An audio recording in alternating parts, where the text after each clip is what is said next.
새날을 여는 새벽 말씀 나눔입니다. 오늘은 2023년 11월 29일 수요일이고 말씀을 전하는 저는 강민 목사입니다. 오늘 우리가 함께 나눌 말씀은 사도행전 15장 22절로부터 35절까지 말씀입니다. 사도행전 15장 22절에서 35절입니다. 이에 사도와 장로와 온 교회가 그 중에서 사람들을 택하여 바울과 바나바와 함께 안디옥으로 보내기를 결정하니 곧 형제 중에 인도자인 바사바라 하는 유다와 실라더라. 그 편에 편지를 붙여 이르되 성도와 장로된 형제들은 안디옥과 수리아와 길리기아에 있는 이방인 형제들에게 문안하노라.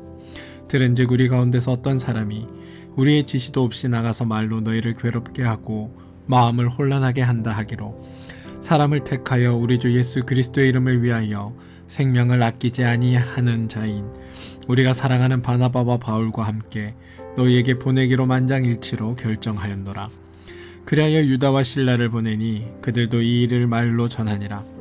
성령과 우리는 이 요긴한 것들 외에는 아무 짐도 너희에게 지우지 아니하는 것이 옳은 줄 알았노니 우상의 제물과 피와 목매어 죽인 것과 음행을 멀리할지니라. 이에 스스로 삼가면 잘 되리라. 평안함을 원하였노라 하였더라. 그들이 작별하고 안디옥에 내려가 무리를 모은 후에 편지를 전하니 읽고 그 위로한 말을 기뻐하더라. 유다와 실라도 선지자라.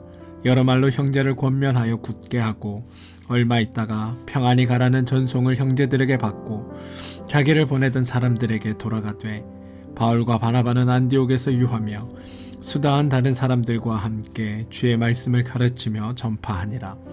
사도행전 15장 22절로부터 35절까지 말씀입니다. 사람들이 구원받는 방법에 대해 혼란을 겪는 이유는 율법의 의미를 오해하기 때문입니다. 많은 사람들이 은혜로 구원받는다라는 사실에 동의합니다. 그러면서 동시에 한 가지 걱정을 합니다. 만약 은혜로 구원받는다고만 강조하면 다른 표현으로 율법을 행하는 것은 구원과 아무 상관없다라고 이야기하면 율법의 의미를 부정하는 것 같고 다른 한편으로는 성도들의 삶이 방종으로 이어질까 염려하기 때문입니다. 근데 여러분, 이런 걱정은 율법의 의미를 참으로 오해하기 때문에 생긴 걱정입니다. 사도행전 15장에서 사도들도 은혜로 구원받았다는 것을 강조했지만 결코 이들은 율법을 부정하지 않았습니다. 사도들이 거부한 것은 율법대로 행해야만 구원을 받는다는 유대교적인 사고 방식이었지 하나님이 주신 율법이 아니었다는 겁니다. 율법은 하나님이 주셨습니다. 출애굽기 20장, 즉 이스라엘이 출애굽한 후 이스라엘이 하나님의 백성, 하나님의 자녀가 된 후에 이스라엘이 출애굽과 광야의 여정을 거치면서 하나님에 대해 배운 후에 주신 것이 율법입니다. 하나님은 율법을 주시면서 광야 40년이 지나고 가나안에 도착하면 지키라 라고 하셨습니다. 하나님의 약속이 성취되고 하나님에 대해 풍성히 알고 나서 지키라고 하셨습니다. 이 말은 가나안에 도착하기 전에는 너희가 지킬 필요가 없다 이런 말씀을 하신 것이 아닙니다. 하나님을 알지 못하면 율법을 지킬 힘과 능력이 없다라는 것을 의미합니다. 즉, 율법을 지키는 것이 수단과 조건이 아니라 오히려 모든 일의 결과가 된다라는 뜻입니다. 율법대로 행하면 하나님을 배울 수 있는 것이 아니라 도리어 하나님의 은혜로 하나님을 배우게 되면 그때서야 하나님의 율법대로 행할 수 있게 된다라는 의미라는 겁니다. 그리고 이게 바른 순서입니다. 은혜를 알고 은혜 받은 대로 살아가면 율법을 지키게 된다는 것. 이걸 모르니까 자꾸만 율법을 지키는 행위를 통해 구원받는다 이야기하고 자꾸만 다른 사람과 나의 공로를 비교하며 살아갑니다. 그러니 순서를 지키는 것, 이게 매우 중요합니다. 은혜를 알고 은혜 받은 대로 살아가면 율법을 행할 수 있다는 것. 이것을 기억하는 것이 중요합니다. 그리고 이 일이 당연한 까닭은 하나님이 주신 것이 율법이기에 율법에는 하나님의 뜻과 원리와 마음과 가치와 개념과 방법이 다 담겨 있기 때문입니다. 이러한 하나님의 뜻이 결집되어 있는 율법을 하나님의 뜻도 모르고서는 절대로 행할 수 없습니다. 다시 말해 겉모양만 흉내내서는 율법을 지키는 게 아니라는 말입니다. 하나님을 알아야지만 하나님이 어떤 뜻으로, 어떤 마음으로, 어떤 의미로 이런 이야기를 전해주셨는지 알아야지만 하나님의 말씀대로 살아갈 수 있습니다. 순서가 율법을 지키는 것이 먼저가 아니라 하나님을 아는 것이 먼저입니다. 하나님은 우리에게 율법을 지켜야 할 의무로서 강요하신 적이 없으십니다. 엄밀히 말하면 율법은 우리가 지켜야 하는 의무가 아니라 우리가 율법을 따르는 삶을 살 수 있도록 하나님께서 만들어내겠다라는 약속입니다. 하나님이 가르치시고 하나님이 계시하시고 하나님이 은혜를 주셔서 우리가 하나님을 알고 하나님을 인정하고 하나님의 율법이 우리에게 가장 유익하다는 것을 우리가 동의하고 그래서 스스로 기꺼이 그 율법대로 살아가도록 하나님이 이루어내시겠다라는 게 하나님의 말씀, 율법의 내용입니다. 그래서 율법은 율법을 지키면 복을 준다, 상을 준다라는 말을 하지 않습니다. 왜냐하면 율법을 지킬 수 있는 것이 이미 복을 받은 결과이기 때문입니다. 하나님께 은혜를 받았기에 하나님을 알게 되었고 하나님을 알게 되었기에 하나님 말씀대로 살아가는 것이 율법을 지키는 것이기에 율법을 지킬 수 있다는 것만으로도 우리는 복을 받았다는 뜻이고 은혜를 받았다는 의미이기 때문입니다. 또한 은혜를 알면 알수록 율법을 떠나는 것이 아니라 도리어 율법을 따르는 삶을 살게 됩니다. 은혜와 율법이 서로 대조되는 것이 아니라 은혜를 강조하는 것이 율법을 폐기하는 것이 아니라 도리어 율법의 삶을 가능하게 하고 율법을 온전하게 지키게 합니다. 사도들은 은혜를 강조하면서도 절대로 율법을 부정하지 않습니다. 20절을 보시면 다만 우상의 더러운 것과 음행과 목매어 죽인 것과 피를 멀리하라고 편지하는 것이 옳으니 29절을 보시면 우상의 제물과 피와 목매어 죽는 것과 음행을 멀리할지니라 이에 스스로 삼가면 잘 되리라. 보시면 율법의 핵심이 할례를 행하는 것도 하나님께 예배하는 것도 인간의 삶을 통제하는 것도 아니라 우리로 하여금 하나님이 주신 자유와 평화와 안식을 풍성하게 누리게 하는 것이라는 것이 성경의 증언입니다. 율법을 강조하는 것, 율법을 지키는 것, 율법대로 사는 것이 과연 무엇인지를 비교하여 보여주는 것, 이게 오늘 읽은 사도행전 15장의 내용입니다.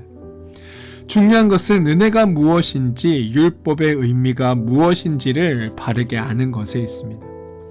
하나님의 말씀을 오해하는 곳, 즉 죄의 원리가 작용하는 곳에는 안타깝게도 죄의 결과들이 나타날 수밖에 없습니다. 그것이 2절의 다툼과 변론이었고 7절의 변론이었습니다. 죄의 원리로 나타나는 또 다른 현상이 19절, 그러므로 내 의견에는 이방인 중에서 하나님께 돌아오는 자들을 괴롭게 하지 말고 24절, 들은즉 우리 가운데 어떤 사람을 우리의 지시도 없이 나가서 말로 너희를 괴롭게 하고 마음을 혼란하게 한다 하기로. 다시 말해 율법을 강조한 결과가 상대방을 괴롭게 하고 혼란하게 하였다는 겁니다. 성경에서나 오늘날의 성도들의 삶에서 자주 발견되어오는 매우 안타까운 일입니다. 율법을 강조하고 말씀을 강조하고 신앙을 강조하는데 그 결과가 불평함, 갈등, 혼란, 분열, 불안함 등이라는 겁니다. 이건 하나님이 의도하는 것과는 전혀 다른 결과이고 잘못된 현상입니다. 복음서에서 유대교 지도자들의 사역과 예수님의 사역의 본질적인 차이가 여기에 있습니다. 유대교 지도자들은 죄인들을 위한 실제적인 사역을 하지 않았습니다. 그들의 관심은 오직 자신들의 기득권 유지, 유대교의 유지에 있었습니다. 죄인들이 해야 할 것과 하지 말아야 할 것을 정해줄 뿐 죄인들의 죄사함의 문제를 해결해 주지 못했습니다. 그래서 예수님은 죄의 문제를 해결해 주지 못하는 종교적 규정이나 행위들에 대해 외식이다라고 선언하신 겁니다. 그리고 수고하고 무거운 짐이라고도 말씀하셨습니다. 하지만 이들과 달리 예수님은 죄인들에게 부과하신 짐이 없습니다. 이것 해야 한다, 저것 해야 한다 조건을 내세운 것이 아닙니다. 도리어 예수님의 십자가를 지심으로 우리의 문제를 해결해 주셨습니다. 여러분, 기독교는 요구하는 종교가 아닙니다. 해결해 주는 종교이고 강조하는 종교가 아니라 복음을 선포하는 종교입니다. 이 사실을 잊지 마시기 바랍니다. 15장은 참으로 구원받은 성도들의 모습을 증명하고 있습니다. 바울이나 베드로나 야고보나 모두 한때는 복음의 의미를 이해하지 못하던 사람들이었습니다.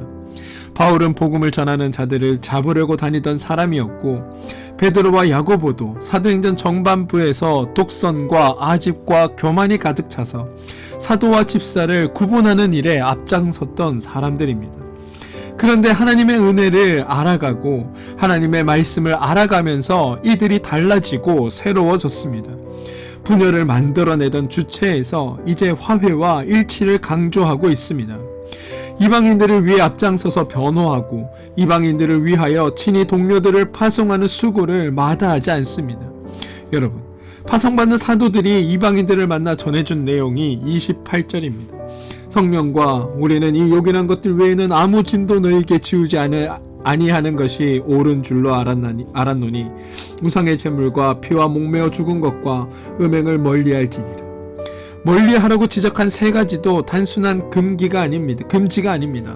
복음을 알면, 은혜를 알면 자연스럽게 멀리하게 되는 내용들이라는 겁니다. 은혜를 강조하고 복음을 강조했으니 여기에는 결과가 따릅니다. 그리고 그 결과로 나타나는 게 30절과 31절입니다. 그들이 작별하고 안디옥에 내려간 무리를 모은 후에 편지를 전하고 읽고 그 위로한 말을 기뻐하더라. 여러분, 이게 열매입니다. 저와 여러분이 신앙생활을 잘 하고 있는지, 교회 생활을 바르게 하고 있는지, 믿음 생활을 제대로 하고 있는지를 점검하는 포인트가 바로 기쁘고 즐겁고 행복하게입니다. 신앙을 점검하는 기준이 환난과 고난과 핍박이 아니라 자유와 평안이라는 겁니다. 복음이 전해지는 곳에 나타나는 열매가 기쁨과 즐거움입니다. 지금 15장에서 복음을 들은 사람들이 기뻐하고 사도행전 8장에서 빌립이 사마리아 지역에 복음을 전하자 그 성에 큰 기쁨이 있더라라고 성경은 고백하고 있습니다. 하나님을 위해, 교회를 위해 내가 얼마나 헌신하고 어렵고 고된 일을 감당했는지를 생각하지 마시고 하나님으로 인해서, 교회로 인해서 내가 얼마나 즐거웠고 평안했고 얼마나 신나고 행복한가를 생각하셔야 합니다. 하나님의 최고의 관심은 바로 우리 모두의 행복에 있습니다. 우리의 행복을 위해 주님은 십자가를 지셨고 우리의 행복을 위해 만물을 교회라는 예수 그리스도의 몸으로 연합하게 하셨습니다. 교회를 완성하시기 위해 우리를 불러 모으신 것이 아니라 우리의 행복을 지켜주기 위해 하나님이 교회를 동원하신 것입니다. 성도가 교회의 수단으로 전락하는 것이 아니라 교회가 성도를 위해 존재하는 겁니다. 사랑하는 성도 여러분, 진리는 다른 사람을 정죄하는 것에 있지 않습니다. 다른 사람이 무엇을 잘못했는지 그것을 드러내는 것에 있는 것도 아닙니다. 우리가 믿는 이 기독교의 핵심 가치를 사랑이라고 합니다. 우리가 잘 아는 고린도전서 13장입니다. 사랑이 강조되는 이유는 고린도 교회가 분열되었기 때문입니다. 그래서 사랑의 가치가 모두 분열을 감당하는 것, 분열을 치료하는 것으로 나타납니다. 13장 4절로부터 읽어보시면 사랑은 오래 참고 사랑은 온유하며 시기하지 아니하며 사랑은 자랑하지 아니하며 교만하지 아니하며 무례히 행치 아니하며 자기의 유익을 구하지 아니하며 성내지 아니하며 악한 것을 생각하지 아니하며 불의를 기뻐하지 아니하며 진리와 함께 기뻐하고 모든 것을 참으며 모든 것을 믿으며 모든 것을 바라며 모든 것을 견디느니라 라고 되어 있습니다. 이걸 그냥 사랑의 정의다라고 듣지 마시고 갈등의 현장, 분열의 현장, 다툼의 현장에서 사랑이 하는 일이 무엇인지를 생각해 보시길 부탁드립니다. 갈등과 분열과 다툼의 현장에 필수적으로 등장하는 것이 참지 못하는 것, 온유하지 못한 것, 자기가 옳다고 자랑하고 교만한 것, 무례히 행하는 것들입니다. 왜 못 견디고 왜 못 참을까요? 바로 내가 옳다라고 생각하기 때문입니다. 옳으니까 이겨야 한다라고 생각하기 때문입니다. 그런데 여러분, 성경의 가르침의 방식은 반대입니다. 옳으니까 참고, 옳으니까 견디고, 옳으니까 온유하고, 옳으니까 져줄 수 있어야 한다입니다. 사랑은 논쟁에서 승리함으로 입증되는 것이 아니라 화해하고 하나됨을 깨지 않는 것으로 증명되는 겁니다. 우리는 갈라디아서 5장의 성령의 열매에 대해 알고 있습니다. 근데 여러분, 성령의 열매가 무엇입니까? 강함과 권세와 승리와 이김과 능력을 열매라고 하지 않습니다. 오히려 온유와 인내와 양선과 절제와 화평 등이 성령의 열매라고 이야기합니다. 우리 기독교는 사람들과 싸워 이기는 것이 아니라 죄와 싸워 이기는 것이고, 사람들은 품어내는 종교입니다. 진리는 싸움을 통해 승리로 입증되는 것이 아니라 이미 진리를 알고 있기에, 진리를 전제하고 있기에 연약함과 어리석음을 감당해주고 치유와 회복을 위해 수고하고 감싸 안아주는 것, 이게 진리를 가진 우리의 태도이어야 합니다. 그리고 이건 하나님의 말씀을 알고 하나님을 알고 진리를 깨닫고 은혜를 받을수록 삶에서 실천될 수 있습니다. 사랑하는 성도 여러분, 우리 모두의 신앙의 삶이 이런 삶이 되길 소망합니다. 그래서 삶의 자리에서 갈등을 불러일으키는 것이 아니라 화평을 이루어내고 참 평화를 누리며 사는 은혜 넘치는 삶이 우리의 삶 되길 주님의 이름으로 축원드립니다. 함께 기도하겠습니다. 주님, 우리에게 이루어 주신 일들, 우리가 알게 된 일들로 말미암아 참 사랑을 실천하는 우리가 되게 하여 주시옵소서. 갈등과 분열의 자리에서 그리스도의 화평을, 그리고 참된 평화를 이루어내게 하시고 잠되고 복되게 살아가는 우리가 되게 하여 주옵소서. 예수님의 이름으로 기도합니다. 아멘.